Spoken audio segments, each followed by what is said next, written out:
The HR Stories podcast is brought to you by the team at HR Stories. The team at HR Stories helps businesses and nonprofits better manage the employee experience, providing the tools, training, and resources they need to take their organization to the next level. Each week on the HR Stories podcast, management and HR consultants John Thalheimer and Chuck Simikian dive into the stories that matter to small business owners, nonprofit leaders, and HR professionals. We continue to be amazed at how companies allow poor decision-making, lack of knowledge, or in some cases, hubris to cause harm to their organizations. Each week, we discuss stories where companies must pay large fines, lose great talents, and even stain their reputation within the community. And then we tell you how to avoid the same fate. Welcome to the HR Stories podcast, where there is a lesson in every story. Good morning, ladies and gentlemen. My name is John Thalheimer, and I am here with Chuck Simikian, the CHRO of the team at HR Stories. He's pointing to himself, so if you have the video, if you go to YouTube and want to see Chuck, see what he looks like, he's pointing to himself there because I think he thinks I forget who he is. I'm not sure. How you doing this morning, Chuck? Oh, John, listen, it's crazy. Technology, John, technology is killing me. I mean, you may be not old enough to remember this, but I certainly am. Back in the day, there was the promise that technology, HRIS systems, HR technology, was going to take a lot of the processing time and the tasks of HR, take it away, make it easier. And we were going to be able to focus on the human side of HR, right? And that sort of thing.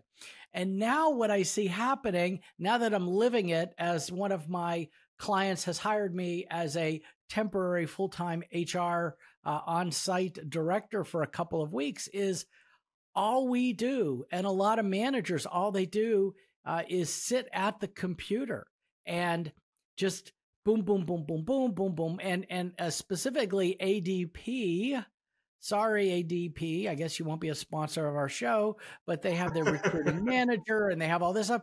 And there are so many clicks to hire someone, so many clicks, click, click, click, click. And you got to set this up and set that up. And if there's one thing wrong, John, the whole thing crashes. And then you're sitting there with an applicant or a new employee trying to diagnose as they look on their phone and try and understand what's wrong. And they forget their password, and then we have to do a password reset. They don't get the password reset. Then we got it's absolutely crazy. And that actually launches me, and I'll let you comment on that in a minute, but it actually launches me into my first HR in the news today.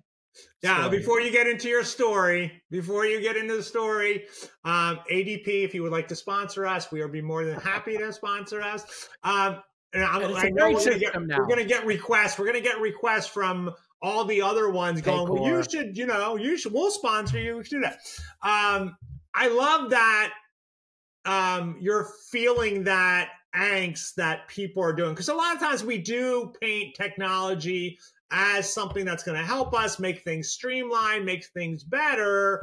I would ask you to, Chuck, compare what it would be like if it was a paper copy trail, right? It may be frustrating, Chuck, but it may be go back to your days in the paper world where you had to have somebody sign it. So you had to go take it to the GM's office, and then you had to go put it into the system manually. So I don't know. I think there's some benefit to HR information systems if they're done well.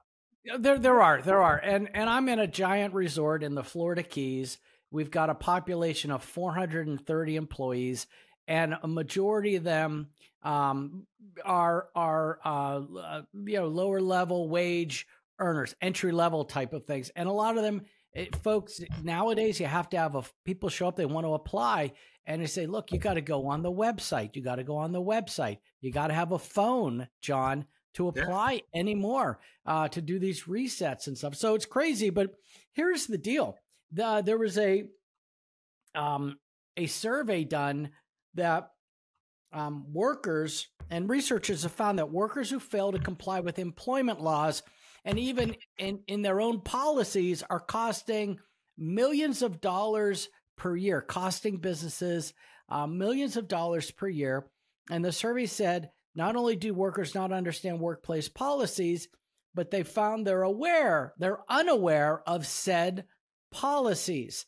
And they came up with this statistic. I thought it was interesting. 71% of respondents say it's likely workers are breaking rules, but won't know until something goes wrong.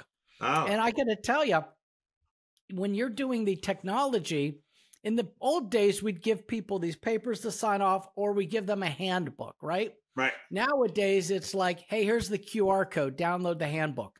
Or they're looking on their phone and they're trying to read the handbook, and it's really long, and they're scroll 50 pages, scroll. I said, just get to the bottom and accept it, because if you don't accept it, you're not going to get hired. So you might as well just accept it that you got it. And so I wonder if that's part of the problem. Not that paper solves everything, but I don't know. A lot of these employees don't know the rules. So there's, I guess there's extra training and stuff. But anyways, I saw this article. I thought about technology in my world. So I'm done. And I can see that frustration, and I can see that there. And I do think it is about how do we leverage that technology to help us better relate to the human aspect of it, right? How do we do that? And giving somebody on their phone the employee handbook probably is not the best thing to do. I just purchased a book. I purchased a book for the book that I'm working on to do some research, and I'm reading it on my little smartphone, and I'm like, I can't do this. I just can't do that. And so I'll move to my tablet when I have a chance to do it. But yeah, I think, again, instructing them, maybe having tablets. So when we're doing orientation, the employees have a tablet to look at these things, right? Kind of maybe changing some of how we use that technology going forward. What do you got this morning, John? Well, we're ranting, so I'm going to rant right with you. Rant. But my rant is to HR professionals. And I'm working on a blog around this, so everything's not ironed out on the blog, but here's the thing that I'm frustrated about. I see so many times HR professionals will get onto our Community of One Facebook page or any one of the HR groups out there and say, oh my gosh, I'm just so tired of working 50, 60 hours every week. Yeah. And I'm like, why are you working 50 to 60 hours every week? Your boss is not paying you to work that much, right? And so what I have found, and I have found this in my coaching work as well, is a lot of people don't know how to really set their boundaries. They feel like they need to do everything, and they need to be a superhero for everyone, and they need to take care of everything. And I just think at some point, we get burned out. We get tired. We get burned out. I am not saying that we should not work a 60-hour work week if it demands, right? I know, Chuck, you were talking the other day that you were going through an acquisition of some restaurants. Those are going to be 60-hour work weeks, right? Because there's so much to do to get that going. But on a regular basis, I'm saying 45 hours is probably the right amount. But we have to set those boundaries and say, this is what I'm doing. This is what I'm going to do. And so we need to understand how to create efficiencies, right? We need to become more efficient. So here's my quick kind of all right. Quick kind of tips. Number one, prioritize tasks. And that means going to your big boss and going, what are the most important things that you need me to do?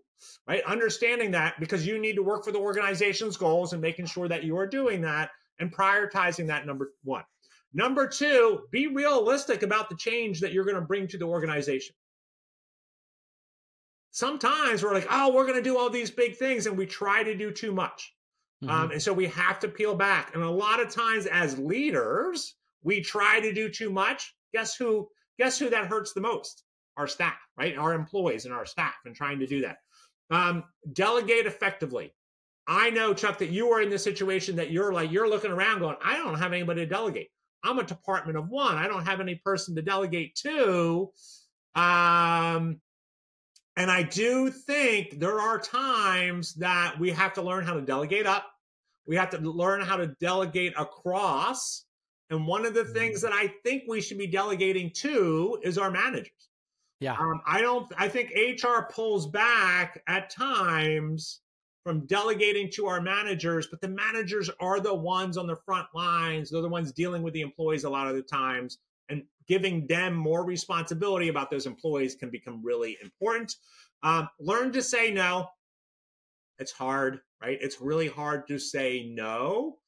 I always think about this, like, I know, like, having meetings, right, Chuck? I know you're doing this work now, and you have a lot of meetings and that kind of stuff. And I'll have come people that want to meet with me.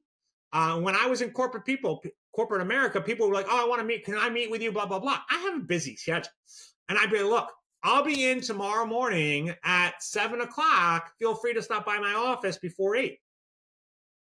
Guess what, Chuck? They didn't show up. No. Right. And they don't show up. And then you're like, well, I gave you the time. Or I'm going to be here late because I'm dealing with something to do that. And then the other thing that you have to do to avoid burnout is take breaks. And that means every day. That means every weekend. You have to take breaks. I will tell you, as a recovering workaholic, I did it. I used to work 6 days a week. I used to just work from 10 in the morning till 11 at night every day. And you just get burned out and you get exhausted, and you are not doing anybody any good. And so, sorry, that was my rant. I just think it's something that we need to be working on and get better at. As a profession, I think we need to be better at that. Yeah, absolutely. What else do you have? Well, just a real quick story that I saw from SHRM, Society of HR Management, our industry group for many of our listeners, talking about people leaving for a few cents. I see this all the time. Oh, they offered me 25 cents down the road. I'm leaving 50 cents, whatever. So this is by Bamboo HR did a survey, and they said 73% of employees said they would consider leaving their current job for a higher paycheck. But here's the interesting thing. The respondents said it would take a 13.3% pay jump to tempt them away from their current position, down from 16.1%. And what I have seen is money can tempt people, but sometimes it won't. And I think what ends up happening is money tempts people if it's absolutely significant, like, oh, that's a game changer. I'm going to make, $10, $15, $20,000 more a year.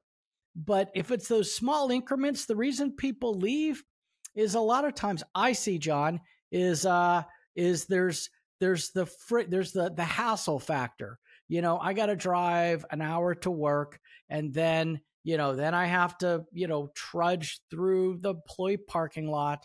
Then I have to, and so I'm still willing to do that. But then I get to work, and the systems I'm working with, or the glassware that I'm setting out for the guests, or the furniture in our lobby, and I'm not talking about hospitality. So I'm embarrassed. It's this, it's that. Things break down, and my paycheck is wrong, and I have to, it's these little like straws.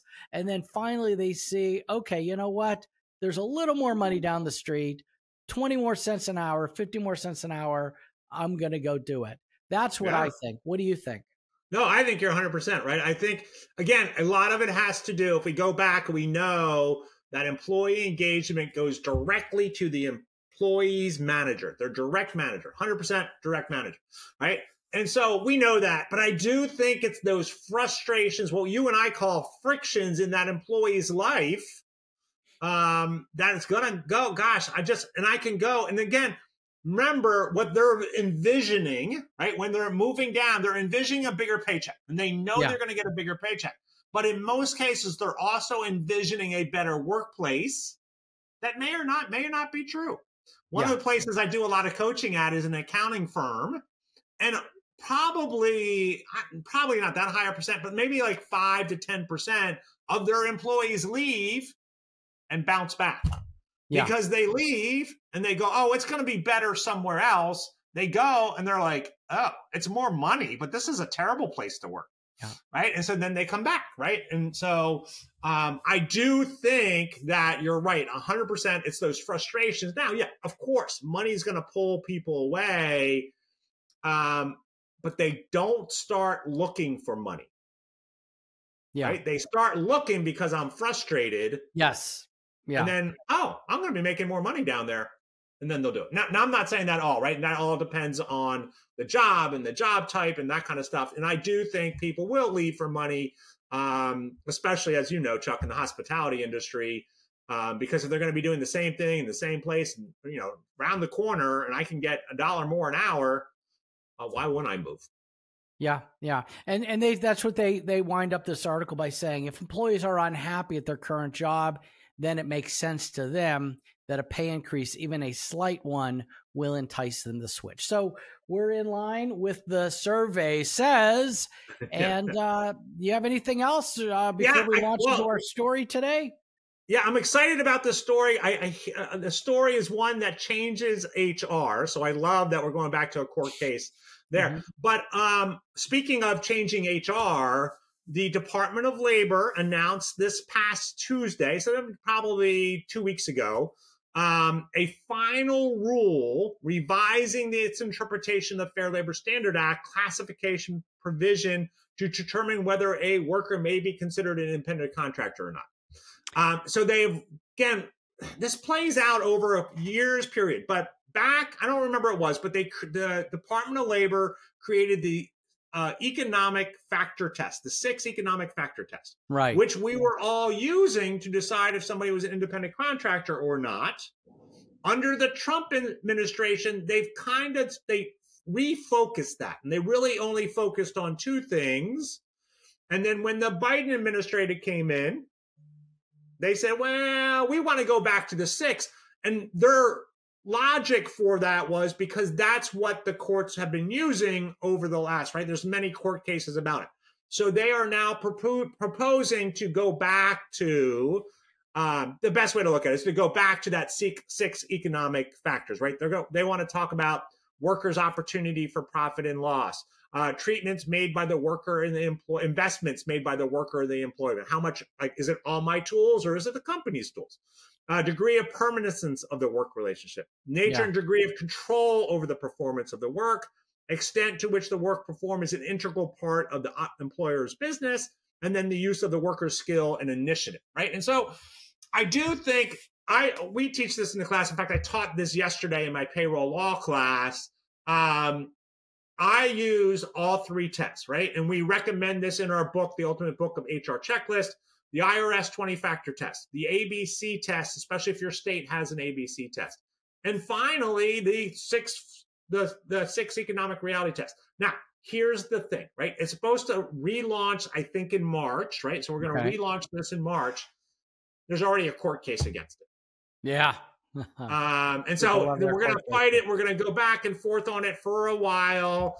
But it should be interesting how that plays out. But I think, again, go through all 3 of those tests and make a decision. Always lean towards that they're an employee. You're probably going to get in less trouble than if you hire them as an independent contractor, if you're unsure. So. People love their court cases, John. Well, we that's how things get decided here in that great United States of ours. Yeah. So I'm so excited, Chuck, about this story. Should we take a quick break? And then are you ready? This is your story, so I'm loving that you're bringing it here. Yeah. Court cases that changed HR forever. This is a recent one over the last couple of years. We've done some great landmark cases from the Supreme Court. This one did not make it to the Supreme Court, but it is a landmark case regarding sexual harassment, how sexual harassment is reported, investigated, and it changed a lot of the ways we do things over the last probably 4 years. So, let's take a break. All right. You've been listening to the HR Stories podcast, where there's a lesson in every story, and we got a great lesson coming up shortly.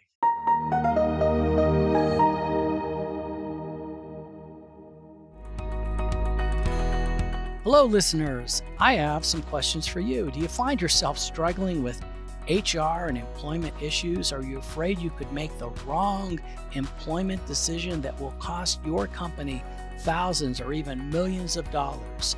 Maybe you're new to the world of HR, or you've been in HR for a while and you just wish you had one resource, a guide to help you get HR right. Well, I've got good news for you. The team at HR Stories is excited to announce a new comprehensive resource, the Ultimate Book of HR Checklists. We created the Ultimate Book of HR Checklists as a simple, step-by-step resource guide packed with 70 downloadable checklists and other resources that help small businesses and organizations get human resources right. Even with very little HR or management experience, you can get instant results with concise, practical steps for addressing many of your tough employment issues. Do not miss out. Go to hrchecklist.com to learn more. That's hrchecklists with an S.com to learn more. And as always, thanks for listening to the HR Stories podcast, where the lesson is always in the story.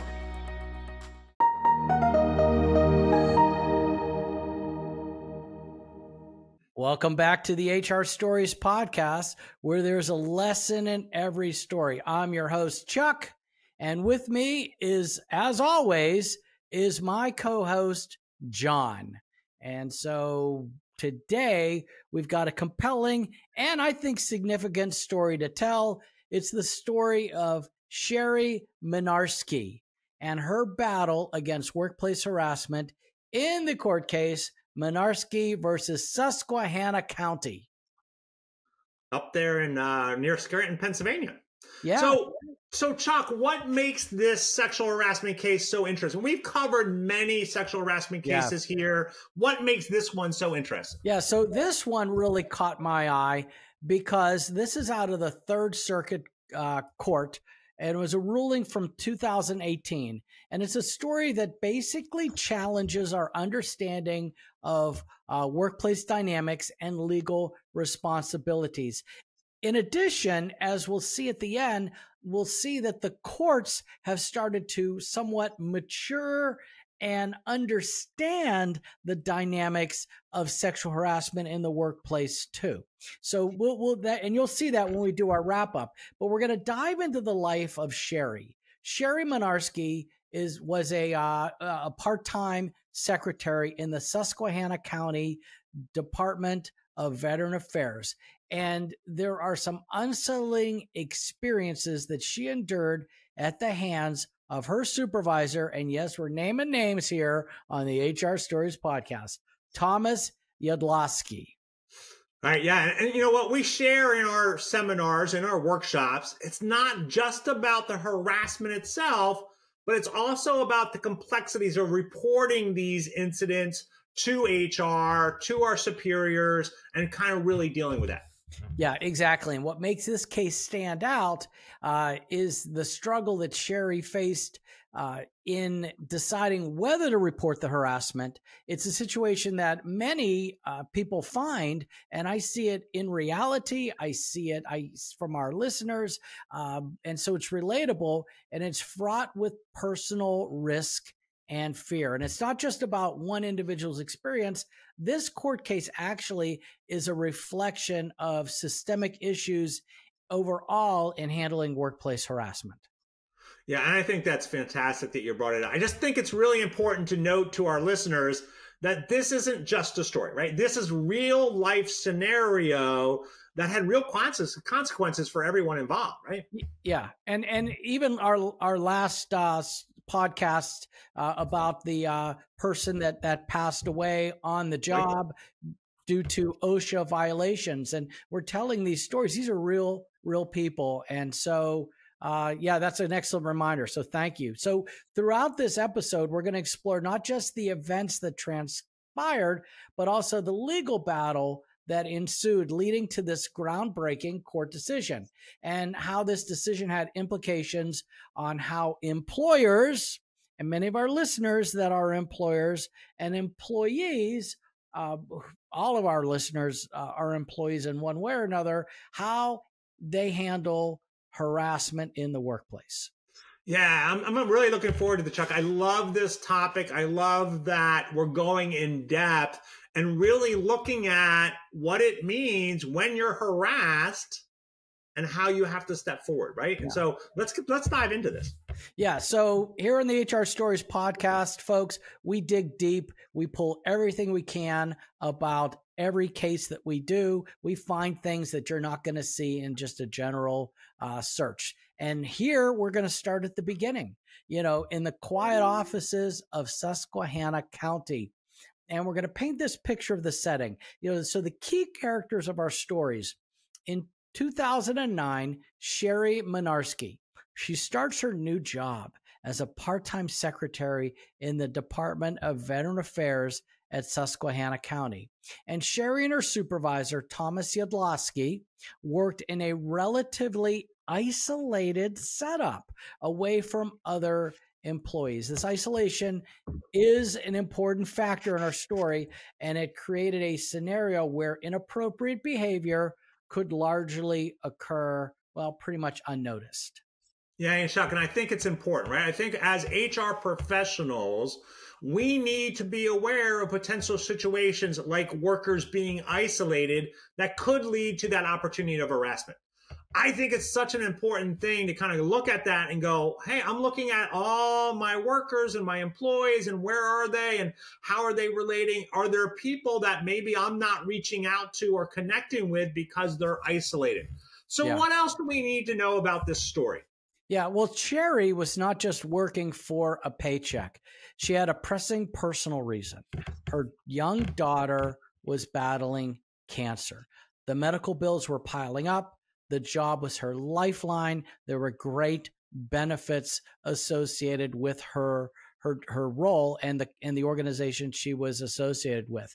And I think that's a situation that many can sympathize with, but it also left Sheri particularly vulnerable.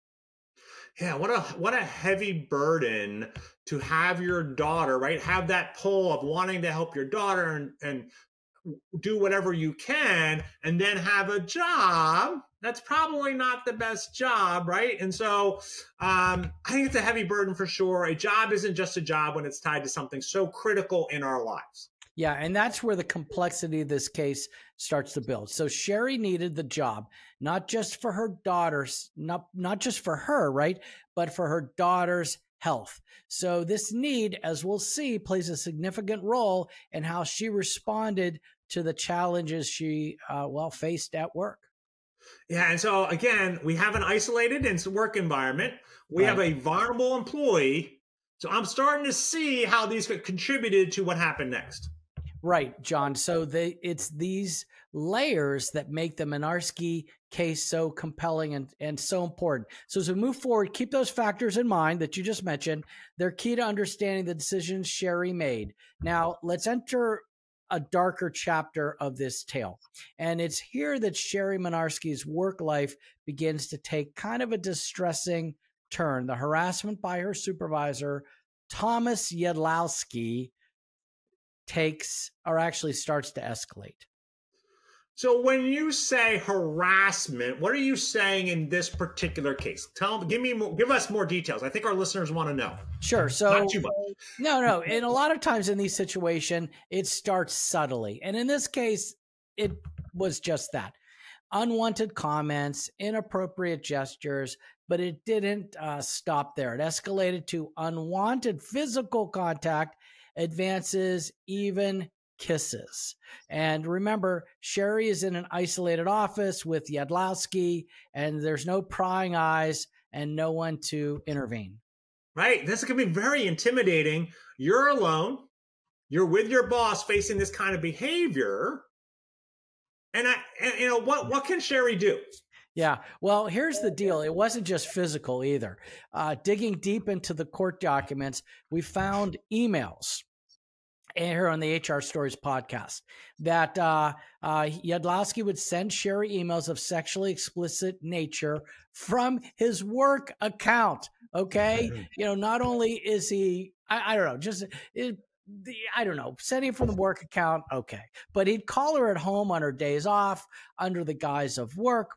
but the conversations often veered, because she was part-time, right? So she's off a couple days. Conversations often veered into personal territory. And each time Sheri did refuse the advances, but refusing didn't stop them. In fact, the harassment continued year after year. And each refusal was met with another advance, another inappropriate comment, another unwanted gesture. And I'm going to just say this because people are like, how could no one know? Right? How could no one know? Well, guess what? It appears, and I guess I should say it's pretty much a fact, Yadlowski's reputation for harassing female coworkers was known to company officials. And there are the court documents noted Yadlowski was reprimanded twice in 2009 and late 2011. And then in early 2012, he was told again by his personnel director that he would be fired if the misconduct continued. Wow, that's crazy, right? And that you have a person, right? And again, I don't want to go back to that story about Michael. But again, right, people were aware this was happening.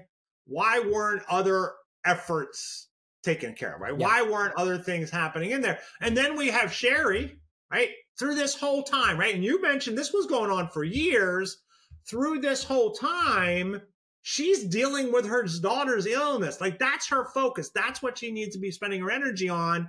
And she needs this job to pay her bills, for benefits, make sure the hospital bills are paid. So I don't think it's just a question of going no and walking away, which, right? I think a lot of people in this situation, or a lot of advice, I think, would be given to say, why didn't she just walk away? Right. Yeah, and I think that all ties in. I think you're doing a great job telling the story. Yeah. And that's the heart of the issue. I'm so excited. You know, you see it. I see it, the complexity of saying no when so much is at stake. You know, it's that fear of retaliation, of losing the job. And I've coached people. I'm like, I understand you're afraid of retaliation, but if they retaliate, you may not ever need to work again. Like, hey, there could be a lawsuit here and money, right?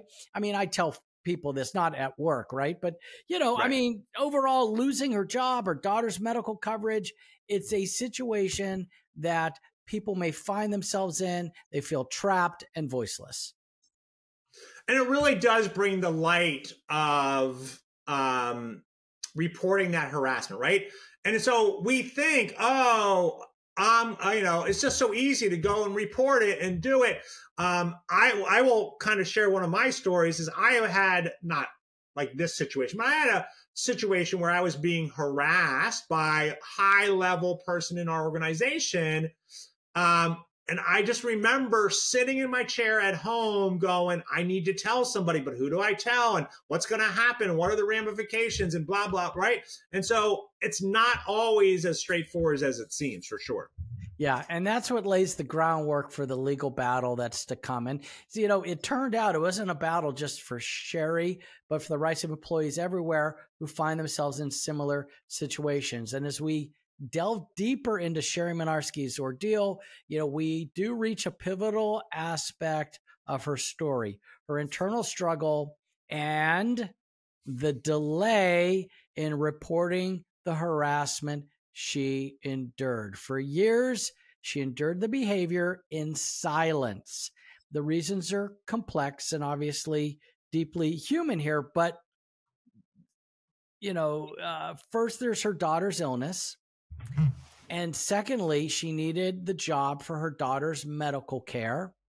And the fear of losing that lifeline was looming over her. Yeah, and the stakes were incredibly high, for sure. Yeah. And then there's the fear that I see many employees struggle with, is the fear of not being believed.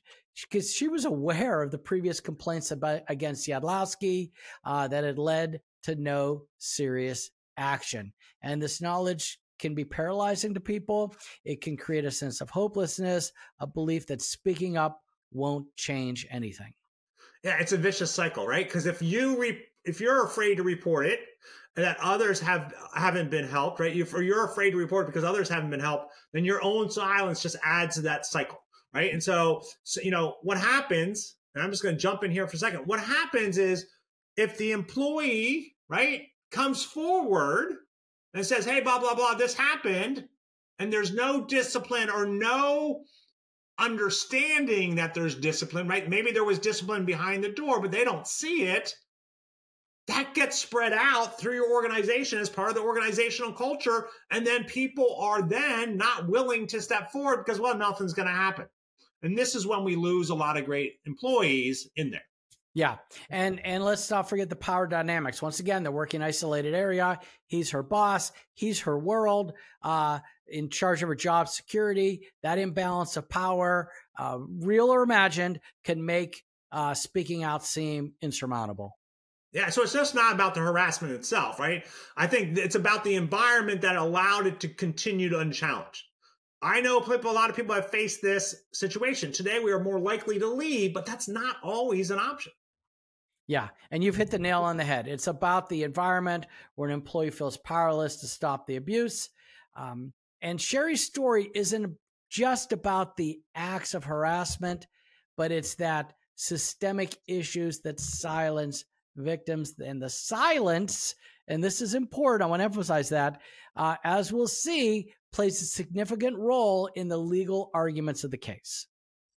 Yeah, so it's a reminder, right? It's a reminder for all of us how important it is for organizations not to only have policies against harassment, but we're actively fostering an environment where employees feel safe to report it. Yeah, and that safe space is crucial. And in fact, it's a turning point that is going to lead us into the legal battle and the groundbreaking decisions that follow. So after years of enduring harassment, a moment arrives that changes everything. It came to a head in July of 2013.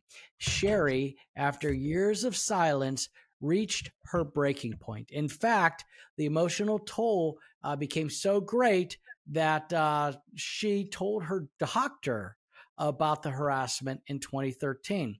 And so with that prompting, she sent her boss, Yadlowski, an email demanding that he stop the abuse, but again, did not inform county officials. And she wrote in the email, and we have this transcript, John, I'm uncomfortable with your hugs, touches, and kisses.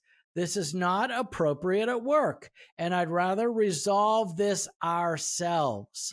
Now, for her, that was a brave step, an attempt to end the harassment, and it didn't stop there. Around the same time, a female department head who was aware of Yadlowski's behaviors towards Sheri complained on Sheri's behalf.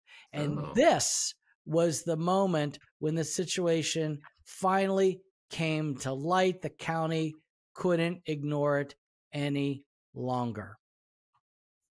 And so, go ahead. What was the county's response? Yeah, so and I'm going to share that with you in a minute, but I do want to share that there's something that we teach in sexual harassment class called responsible bystander training. So if you see something going on in your workplace, you should say something. And in this case, Sheri confided to a friend, but their conversation was overheard by the friend's supervisor. That is how the complaint on her behalf happened.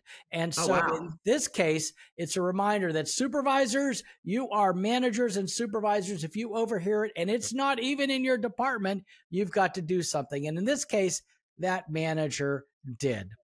Yeah, well, that's great. I love that that person stood up for somebody else. And it's a lesson that we all need. It's a hard thing to do. Yeah. I remember being in the cafeteria once in this corporate America, and people were saying things that made me uncomfortable in the workplace at the table next to me. And as a manager, I went up and I'm like, guys, you just can't, you can't have that conversation here.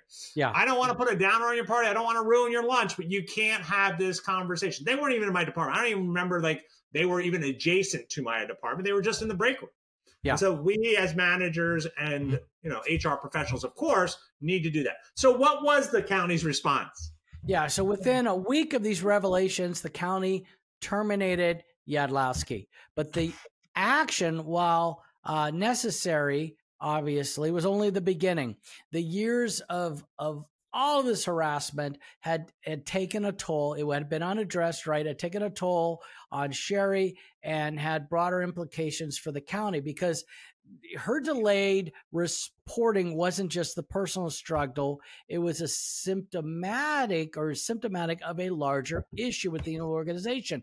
There were a number of things that just were not clicking and happening. And what it did was it highlighted the inadequacies, of how harassment was handled and the fears employees faced reporting incidents. So Sheri's decision to confront the harassment head on and the eventual termination brought forward underlying issues to the forefront and opened the door to a legal battle that, in this case, broadly overall in all of HR and in corporate America, would change perceptions of harassment reporting and employer responsibility. A battle, right, that I imagine, the battle, had significant implications not only for Sheri, but for workplace harassment cases in general and the HR professional, I can imagine. Yeah, and this turning point was about more than one case. It was about setting precedent and sending a message about the seriousness of harassment. Wow, I'm on the edge of my seat. But let's do this. Let's take a break. You have been listening to the HR Stories podcast, when there is a lesson in every story. Do you like listening to the HR Stories podcast? Are there times you want to interject or ask a question? Every month, the team at HR Stories invites HR professionals and practitioners to the HR kitchen table to discuss what is happening in HR. In a small group format, up to 12 individuals will share their wisdom, hold each other accountable, and share a few laughs. HR Kitchen Table is free, but you need to register to get your seat. Go to our website at the team at hrstories.com/workshops and sign up now so you can join us. Let's talk HR. Welcome back to the HR Stories podcast. Before the break, we delved into the harrowing experience of Sheri Minarsky from Susquehanna County and her decision to finally confront her supervisor's years of harassment.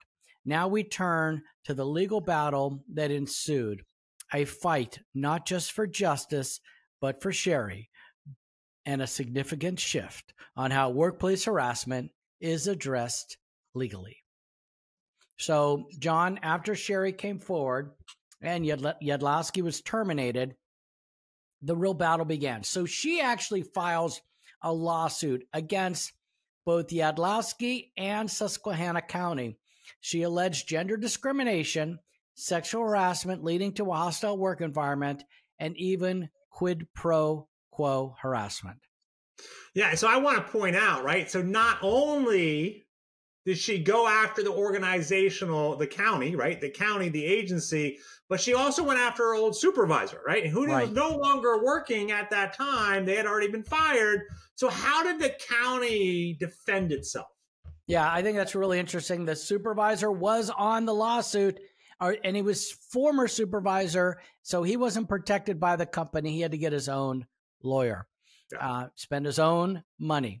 So anyways, the county raised what we call the Farragar-Ellerth affirmative defense. Those were two Supreme Court cases, two separate Supreme Court cases that we have covered here on the HR Stories podcast. But essentially, the county argued these 2 points. Firstly, they said they had taken reasonable care to prevent and correct harassing behaviors. And secondly, that Sheri had unreasonably failed to take advantage of the preventive or corrective opportunities provided. But given Sheri's situation and the previous inaction on complaints, get this, John, that defense didn't hold water with the court. And when it finally went before the Third Circuit Court of Appeals, they found that considering the circumstances, including Sheri's fear of retaliation and the knowledge of previous inaction by the county, are you ready for this? Her delay in reporting the harassment was actually reasonable. Wow, right? And so, it's interesting, right? Because as you were reading this, I was thinking about, like, well, did she? I mean, she didn't take advantage of preventive or corrective action. However, what to me was the county, for them to say, I've taken reasonable prevention to correct any harassing behavior. He was talked to, but no one followed up. No one did anything, right? And so that's right. So this is really interesting because it is a significant departure from previous rulings where delay reporting often hurt the plaintiff's case. Right. And so it was a landmark decision because there was an existing narrative out there that its responsibility was solely on the employees to report harassment immediately. And it recognized, in this court case, recognized the complexity of such situations and the role employers play in creating that environment where reporting is feasible and safe. So that was the pivotal moment in employment law history, because the courts are starting to mature and understand the different dynamics that can go into a situation like this. But as we come to the end of Sheri Minarsky's story, it's time, as we always do on the HR Stories podcast, to reflect on the implications of this landmark case and, of course, the lessons it imparts. The HR Stories podcast, where there is a lesson in every story. And I think this was great. And there's so many things to kind of break down and talk about. But this certainly has changed the landscape of how workplace harassment will be viewed legally, and kind of really paying attention to that. Yeah, so it serves as a powerful reminder that legal standards do and are currently evolving as our understanding of human behavior and societal norms do. So the courts, once again, recognition of Sheri's delayed reporting as they thought it was reasonable under her specific circumstances, and it set that new precedent. Yeah, right. And so I think that's kind of the key. They're still looking at the circumstances, right? And so somebody gets harassed, they don't tell anybody, and they wait 5 years. That may not hold up as much, right. But I do think the dynamic, right? The dynamic in understanding that there's that fear of reporting that because of losing your job, because that person is above me, all has to be tied into that. And I'm glad they're kind of taking that. So what's our takeaway? As listeners, what should we take away, Chuck? Yeah, so the key lesson here is the critical role of proactive measures in the workplace. Employers, companies, organizations. It's essential for them not only to have the clear anti-harassment policies, but to also, and I know you're a big proponent of this, John, as an executive coach and leadership coach, you're a big proponent. So it's also to what? Foster a culture where employees feel comfortable, fostering the culture, and safe, reporting any misconduct. And obviously it involves regular training, open communication channels, and basically a track record of taking action on such behaviors. And this case teaches us that when employees believe their concerns will be heard and addressed appropriately, they're more likely to come forward. And that only helps the victims and the targets, but also creates a healthier, more productive workplace for everyone. Yeah, I was doing a workshop, and it was about a year ago, but I was doing a workshop, and we were talking about sexual harassment and what the organization needs to do and addressing those things. And I remember there was a VP in the workshop, small business. I forgot what kind of business she was, but she was a vice president. And I was telling these stories and telling that fear. She was like, I don't want anybody to do that. I don't want anybody to have to experience that. And I want to make sure when I go back to the workplace, I am that advocate. I'm standing up in front of everyone saying that's unacceptable in our workplace. And if you have an issue, go to HR. You don't want to go to HR, come to me. Right. Yeah. And so I think we need those advocates in our workplace that stand up and say, this is unacceptable. Right. So this is such a powerful lesson, Chuck. I'm glad you brought it here because this is a good reminder that the fight against workplace harassment is ongoing and requires constant vigilance and commitment with everyone, especially those in leadership positions like the VP I was just talking about. Yeah. Well said, John. Just remember the HR Stories podcast, where there's a lesson in every story. And in this story, we learned about empathy, understanding, but most importantly, proactive measures in combating workplace harassment. Thanks, Chuck. You have been listening to the HR Stories podcast, where there is a lesson in every story. Thank you for listening to the HR Stories podcast. The material presented in this podcast is for informational purposes only. Chuck and John always recommend using an employment lawyer or HR consultant to handle any legal concerns or HR issues. We do our best to double check sources and make sure the information we are providing is accurate. We may eliminate or embellish without changing the basic narrative to make the story easier to understand. In certain circumstances, we may change identifying information to protect the innocent. The HR Stories broadcast is brought to you by the team at HR Stories. The team at HR Stories is designed to help anyone with HR responsibilities be better at managing the employee experience. To engage with us, go to the hrstoriesteam.com and learn more about how the team at HR Stories can support your business or nonprofit. Thank you for listening to the HR Stories podcast, where there is a lesson in every story.